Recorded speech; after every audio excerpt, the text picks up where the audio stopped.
Hello, welcome to my 3D printing video series. I'm Jordan Thomas. Today we're going to be talking about Nightguards.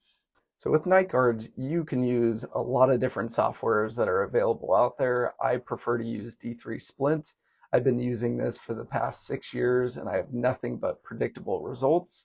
A lot of this can have to do with the type of printer that you're using, as far as like shrinkage factors. So take everything that I'm saying as far as a Form 2 perspective because that's the printer that I use.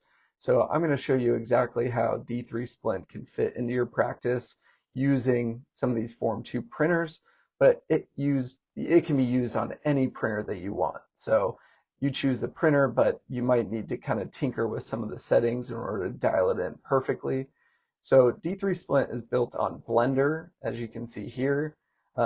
I've already clicked the not for clinical use as well as the auto background. So there's some things that I've done ahead of time. But let me show you how this software works. So first thing, I'm going to import my models. And you're just going to navigate where these models are. You're going to select both STL files, whether they're next to each other or not next to each other. You're going to hit Shift to select. In this case, I used a prime scan to get this scan. You can use any intraoral scanner that gives you an STL file. I prefer a flat plane night guard on the maxilla.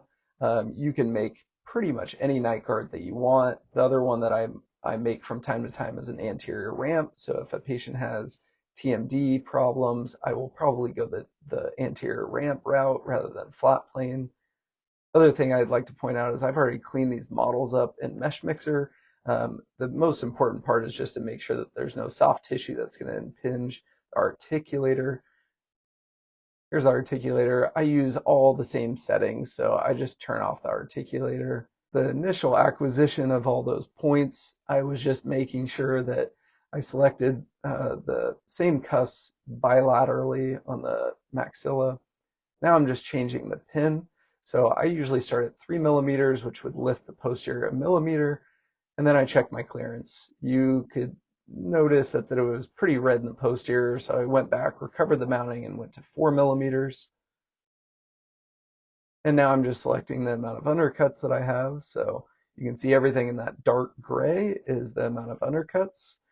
I would say in the posterior, it's great to have quite a bit. In the anterior, you'll see when I do the Nightguard marginating that I don't want it to be a ton of pressure in the anterior. So I'm going to leave it just like that. And I'm actually going to design my Nightguard to be higher or like right along those undercuts in the anterior. In the posterior, that's where we want quite a bit of undercut.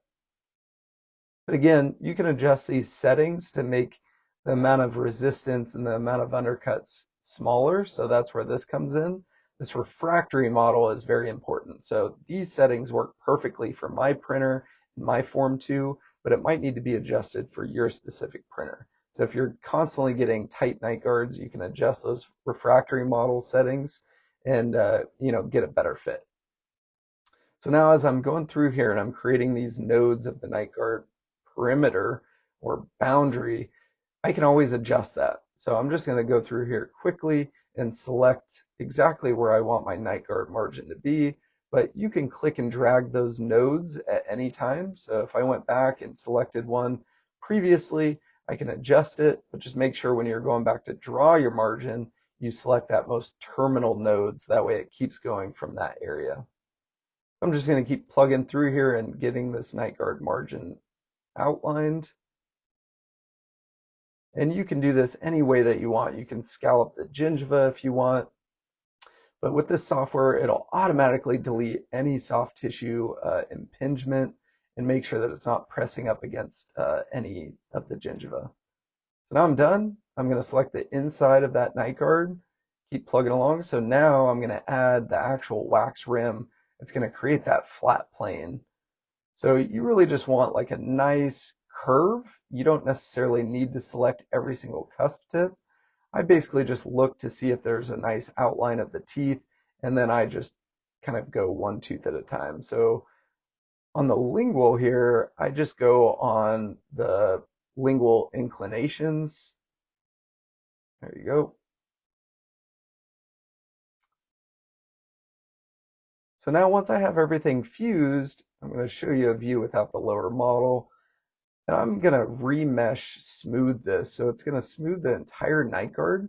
What that can do is it can leave some thin areas in certain places. I'm not necessarily overly concerned as far as how much this patient, grinds their teeth. So I know it's going to create some minimal thickness areas on the occlusal aspect. In this patient's case, I'm not overly concerned. If I was very concerned about the level of bruxism this patient might do, I might be a little cautious of smoothing the entire thing. But you can see how smooth that got the entire night guard. So now I'm just going to keep plugging through, save periodically. Every once in a while, I'll get the software crash right at the auto sculpt concavity, but not a whole lot. So I just try to save right before that.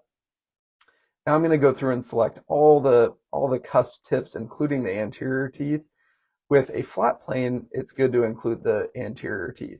With an anterior ramp, you just want to select the posterior cusp tips.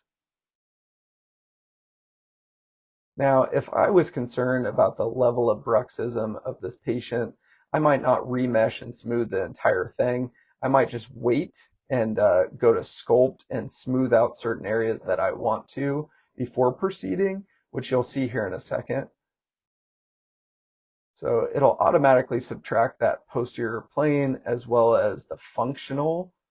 So it'll send everything through the articulator and delete out all the interferences. So I have everything going on in the background, like an auto background, but you can actually see the articulator grinding those areas if I didn't have that auto background selected. So now here's what I'm talking about with the Sculpt tool. I'm going in and I'm just smoothing those areas that I don't like, those rough edges. But you can see those minimal thickness areas in red. So if I didn't want those areas on the occlusal, I probably could have just waited to smooth everything at this point, but you can do it one of two ways. Now I'm just adding the raft on the front so I can print with this little platform. So my printer will actually print directly on that little platform, so no supports that I need to clean up after the fact, which is what's nice about this Form 2 printer, is the predictability without having the supports. The other important thing to note is I'm trying to get almost like a 45-degree angle to print this. T3 Splint does a really good job putting that raft pretty much at the perfect angle, so I really don't need to adjust a lot there. There you go. There's the finalized night guard. So now I'm just going to add a label on the buckle aspect. You can add this label anywhere that you want. I'm just getting the model situated. I'm going to click exactly where I want that label to go. What's really nice is when you start printing like 10 different patient night guards, and you know exactly which one is which because of these labels. So it really, it's not necessarily for the patient, but for you as far as the processing goes to keep everything straight. The other thing that I forgot to mention is that with this thickness of that print raft, you can adjust it or not. I tend to use the 0.75 millimeters because it doesn't take a lot of resin. It also makes it a lot easier to kind of break off with your fingers before you fully cure the night guard. But if you're having issues as far as printing, please stick to that 2 millimeter thickness.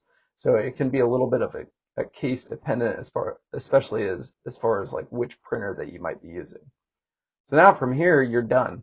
Click save. So that just saves the entire case. If I ever need to reprint this or redesign it, it's all stored. So I could go in and I could delete it and redesign it. So that's exporting just the STL file, and then you could drag it to whatever printer you are using. In this case, I'm using the Preform software with the Form 2, so it's actually going to put it directly into that software. Once it's in that software, you click print on your printer, and here you go. Here's the final night guard. And then I put it through some polishing paste, which I can include in some links below on Amazon. Very cheap, very affordable. But I want you to catch us next time. I'm going to go over everything with models, mounted models, ditched models, models for wax ups. You name it, I'll show you. Stay with us.